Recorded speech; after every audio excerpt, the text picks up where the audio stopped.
मछुआ और मंत्री। एक राजा था। उसे रोज तुरंत पकड़ी गई मछलियां खाने का शौक था। एक दिन समुद्र में भयंकर तूफान आया। कोई भी मछुआ समुद्र में मछली मारने नहीं गया।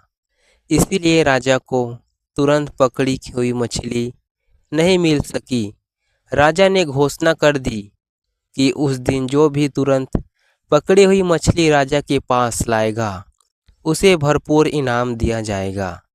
एक दिन गरीब मछुए ने यह घोषणा सुनी। जान जोखिम में डालकर समुद्र से मछलियां पकड़ी और राजमहल पहुंचा। राजमहल के पहरेदारों ने उसे फाटक पर रोक दिया। वे उसे राजा के मंत्री के पास ले गए। मंत्री ने मछुए से कहा, मैं तुम्हें राजा के पास जरूर जाने दूंगा, पर तुम्हें राजा से जो इनाम मिलेगा उससे में आधा हिस्सा होगा। मछुए को मंत्री का यह प्रस्ताव पसंद नहीं आया, फिर भी उसने मन मारकर उसे स्वीकार किया।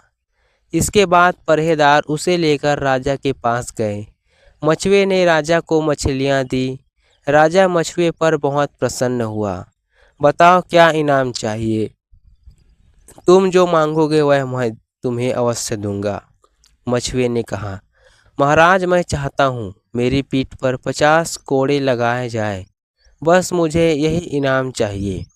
मछुए की यह बात सुनकर सभी दरबारी चकित रह गए। राजा ने मछुए की पीठ पर 50 हल्के कोड़े लगाने का आदेश दिया।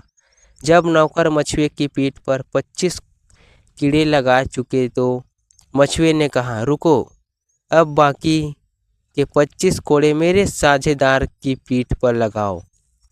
राजा ने मछुए से कहा, तुम्हारा हिस्सेदार कौन है?